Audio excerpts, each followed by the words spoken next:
আল্লাহু আকবার ধ্বনিতে দিকবিদিক কাঁপিয়ে তুলছে মুসলিম সেনারা। রণাঙ্গনের অত্যাধুনিক সব মারণাস্ত্র আর সাজোয়াজানের মহড়া দেখলেই যেন মনে হয় যুদ্ধের জন্য সবসময় প্রস্তুত তারা। কিন্তু কারা এই মুসলিম বাহিনী? তাদের পরিচয় বা কি? 2 বছরেরও বেশি সময় ধরে চলছে রাশিয়া ইউক্রেন যুদ্ধ। কিয়েভকে দমাতে এবার নতুন কৌশল হাতে নিয়েছে মস্কো। যুদ্ধক্ষেত্রে মোতায়েন করা হয়েছে চেচেন বাহিনীর বিশেষায়িত ইউনিট আখমাত স্পেশাল ফোর্স।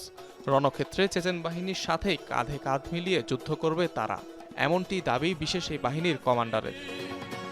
বিশেষ অভিযানের একদম শুরু থেকেই ফ্রন্ট লাইনে আছে আখমাত বাহিনীর সদস্যরা। আমরা কখনোই দ্বিতীয় অবস্থানে ছিলাম না, কারো পেছনেও অবস্থান করিনি। এই অঞ্চলে যুদ্ধ করা আমাদের জন্য অত্যন্ত আনন্দের আর গর্বের। এরই মধ্যে ইউক্রেনের দ্বিতীয় বৃহত্তম শহর খার্কিভে মোতায়েন করা হয়েছে আখমাত স্পেশাল ফোর্সের সেনাদের। নিয়মিত অংশ নিচ্ছে নানা অভিযানে। নিজেদের দখলকৃত এলাকায় হামলা ঠেকাতে ব্যস্ত আখমাত সেনারা। সিরিয়া সহ অন্যান্য যুদ্ধে বরাবরই ফ্রন্টলাইনের সেরা আখমাত সেনারা। তাই তো মোতায়েন করা হয়েছে রাশিয়া ইউক্রেন যুদ্ধের সবচেয়ে গুরুত্বপূর্ণ জায়গায়। 2009 সালে বিশেষ এই ইউনিটকে প্রস্তুত করেন চেচেন নেতা রমজান কাদিরভের বাবা আখমাত কাদিরভ। তাই তো প্যারামিলিটারি বাহিনীটির আরেক নাম কাদিরোভাইটস। শোনা যায় প্রায় 13,000-এর মতো সদস্য আছে বাহিনীটির। তাদের অত্যাধুনিক সমর ভাণ্ডার সম্পর্কিত যাবতীয় তথ্যও দুষ্প্রাপ্য।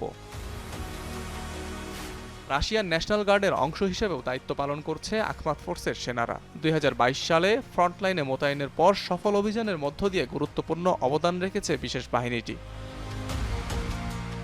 অনিক রহমান, যমুনা নিউজ।